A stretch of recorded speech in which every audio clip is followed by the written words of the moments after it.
episode 4. Woo! Yes. We made it. Yeah. Ish. This is gonna go up a lot later than usual, but that's a whole month. oh, we did it for a month straight. That's something. Gotta say though, the more we plan and talk about the bus, the more itchy I get about like seeing like, oh, we could drive to Minneapolis and pick that up. It's not practical. I found a new hatred for road salt. I've become so scared seeing pictures, and when people don't mention rust-free, and I see pictures and it's just the frame is rotting, it hurts. It hurts. There's so many good buses that have been destroyed by road salt.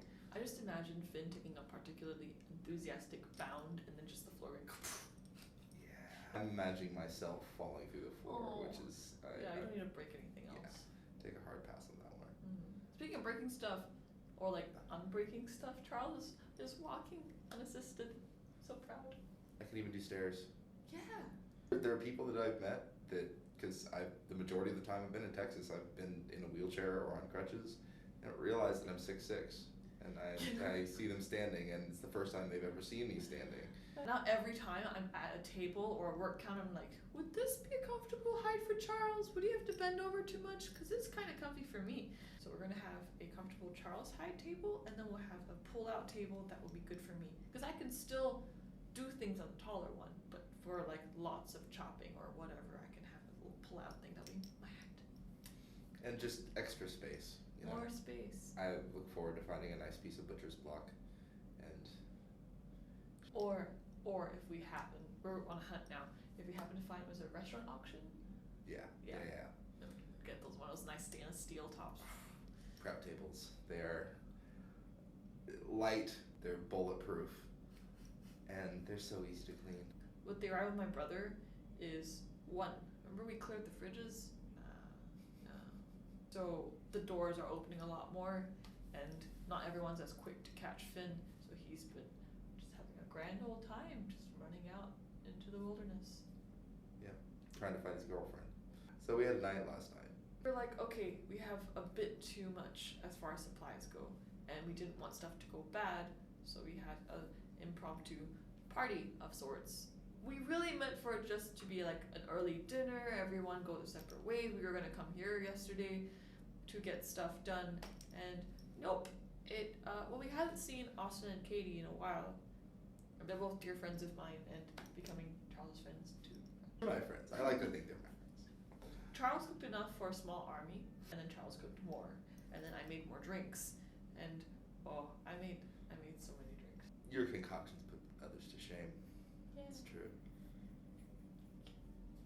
We already named our dream bus as the Battlestar Skoolie. I'm calling it the Battlestar Struggle Bus in my brain, but we were gonna do just like sci-fi themes that look like we are either in the hangar dock or something.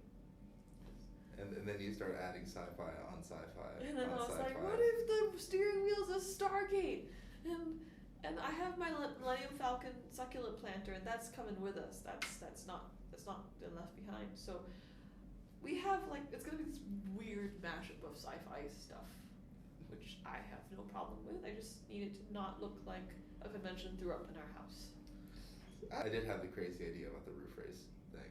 So the transition, this is completely crazy, but instead of using sheet metal like so many people do, and it's proven to work, and I wanted to severely over-engineer it and use steel and thick glass to make it look like the front window of Battlestar Galactica's decommissioned hangar deck. I'm just picturing the Millennium Falcon full of succulents riding up with its nice front-facing window and all the nice upper light that we get in the bus versus just the side windows. Oh yeah, we're also going to be pulling for The Expanse, because that show's beautiful. Spoiler alert, if you haven't watched up to the most recent ones, but when they get to Mars and you get to see some of the interior design, it was pretty much like, hey Charles, there's our aesthetic, ta-da! Yeah. Sci-fi but cozy. Et voila! We're making progress. We're making innumerable lists, and every step getting shocked a little bit by the number of options and the different ways that people have done it, and it's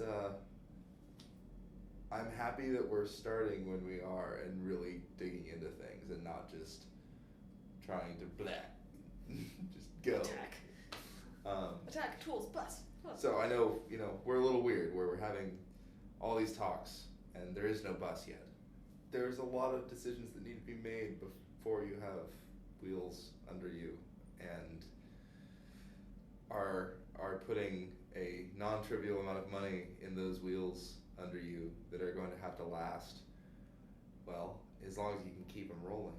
And with a little luck, maybe somebody else will want it at the end. There's a lot of decisions to be made, and a lot of them that have this inherent feeling of significance where, you're making decisions about your home for what, with a little luck, many years to come.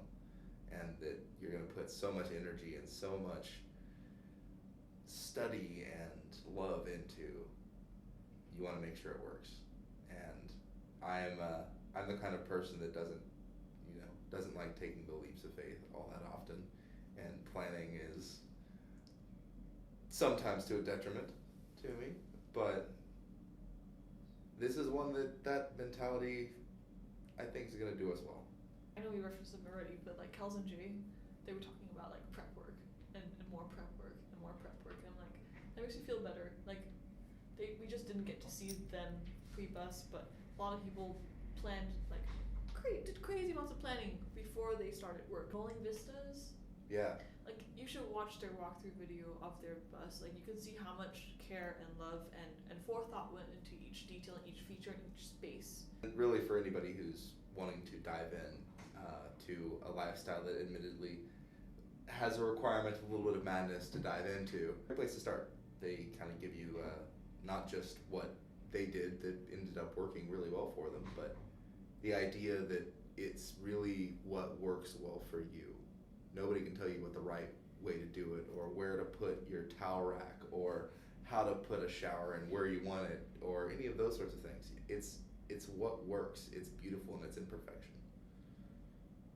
We haven't been in the makerspace as much as far as getting stuff done. I was on this huge clay every day kick and stuff. But then Thomas rolled into town and we've been like food, social stuff, and big pretty fires, and we're gonna do it again on New Year's Eve, and it's okay. I get really upset at myself for watching Netflix ever, or going out, or hanging out with a friend, and I'm like, no, this is important too. People are important.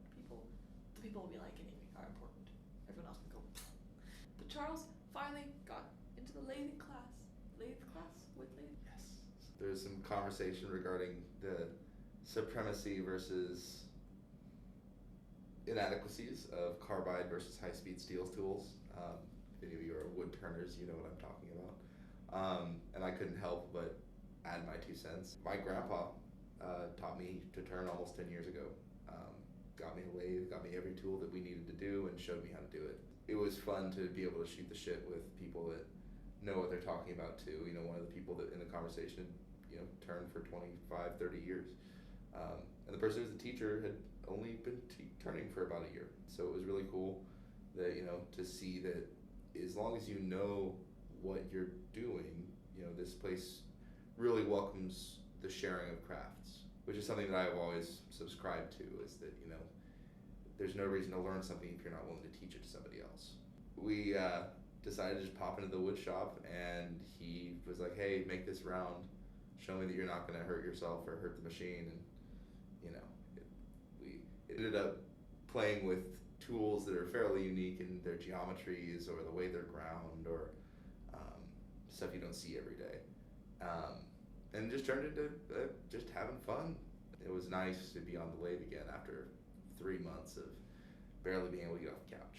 I really look forward to playing with the lathe once again. One thing about wood turning is it makes you look at every pile of wood on the side of the road that comes down every storm. All of that space in your house seems to be way less valuable for anything but wood. So we'll see if I can balance my urge to craft with the madness that it induces in the people I live with. So I guess that's an apology ahead of time. Oh, thanks for warning me. Working on that whole decluttering our life. Also, we're trying to like be more conscious about waste. And man, Christmas is the worst time for that. Everything has packaging and bows and more packaging and more wrappers, and it's just like I am struggling through learning Premiere Pro. Hopefully, it's getting better. Sorry about last week. There was some kerfuffling with resolution and different things getting transferred from one computer to another computer to another. We're working on it. I promise. Well, till then. See you next Monday. Oh, and I guess Happy New Year in advance. Yeah.